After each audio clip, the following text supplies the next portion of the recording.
शालेय शिक्षण मंत्री दादा भुसे यांनी 1ली ते 12वीच्या शिक्षकांना एकाच ड्रेसमध्ये आणण्याचा प्रयत्न केलेला आहे। ड्रेस कोड लागू करण्याची घोषणा सुद्धा त्यांनी केलेली आहे आणि त्यामुळे शिक्षक वर्गामध्ये एक पद्धतीने नाराजी सुद्धा पसरलेली आहे।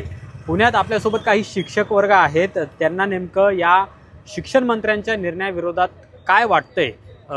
एकच ड्रेस कोड सर्व म्हणजे महिला शिक्षिका असो किंवा शिक्षक असो त्यांना एकच ड्रेस कोड लागू करण्यात येतोय अशी घोषणा केलेली आहे। काय म्हणणं आहे तुमचं शिक्षक म्हणून, तुम्ही सहमत आहात का? सर, ड्रेस कोड लागू करणं आणि तो कंपल्सरी करणं, बंधनकारक करणं यामध्ये फरक आहे। खरं तर शिक्षकांच्या वस्त्रसंहिता एक तयार केलेली आहे की त्यांनी जीन पॅन्ट घालू नये, त्यांनी भडक कलरचे कपडे घालू नये।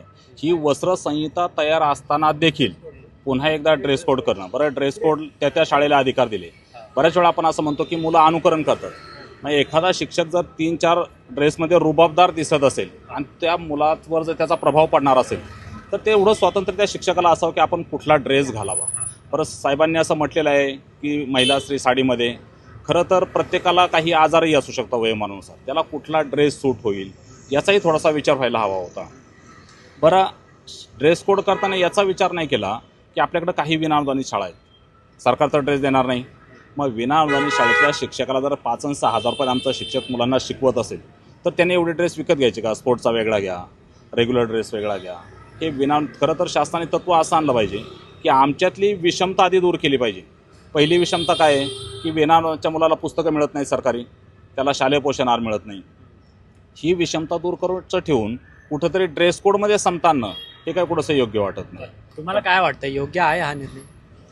नक्कीच यामध्ये जी वस्त्रसंहिता आहे तीच काटेकोरपणे पाळण्याचा प्रत्येक शिक्षक प्रयत्न करत असतो, परंतु सर्वांना एक ड्रेस कोड करून कुठंतरी सक्ती करण्यापेक्षा सर्व शिक्षक हे इन्फ्लुएन्सर म्हणून काम करत असतात, विद्यार्थ्यांना मार्गदर्शक करतात, त्या प्रभाव त्यांचा विद्यार्थ्यांवर पडत असतो। शिक्षकाच्या राहणीमानातून जो प्रभाव पडतो त्यानुसार ते विद्यार्थी घडत असतात।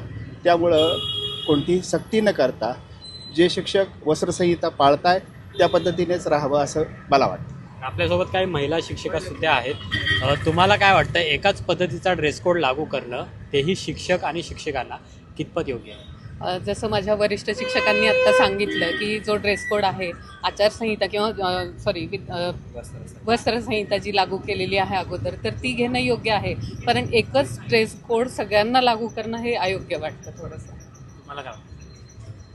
साधारणपणे सर्व महिला शिक्षिका ज्या आहेत त्या व्यवस्थित त्यांचा युनिफॉर्म असतो। साधारणपणे काही लेडीजला साडी सूट असते, काहींना पंजाबी ड्रेस सूट असतो। इवन पंजाबी ड्रेस जरी घातला तरी त्यांची ओढणी वगैरे व्यवस्थित असते। त्यामुळं माझी नम्र विनंती आहे की ड्रेस कोड कंपल्सरी करू नये। तुम्हाला काय वाटतं, उद्देश काय असावा शिक्षण मंत्र्यांचा की शिक्षकांना एकच प्रकारचा ड्रेस कोड लागू करावा? खरं तर आत्ता शासनाने ड्रेस कोडसाठी जो एक निर्णय घ्यायचा चालू आहे त्याबाबत आमच्या शिक्षण क्षेत्रातील सर्व संघटनांचा, मुख्याध्यापक संघटना असेल, शिक्षक शिक्षकेतर संघटना असेल, याला विरोध आहे। शिक्षणामध्ये गुणवत्ता म्हणजे गणवेश, गणवेश म्हणजे गुणवत्ता नाही। गुणवत्तेसाठी या ठिकाणी शाळेमध्ये विविध प्रकारचे शिक्षक, विविध व्यक्तिमत्वाचे शिक्षक असतात आणि जर तुम्ही एका ड्रेसमध्ये शिक्षक जर ठेवले तर निश्चितपणाने गुणवत्ता वाढेल असं आम्हाला वाटत नाही।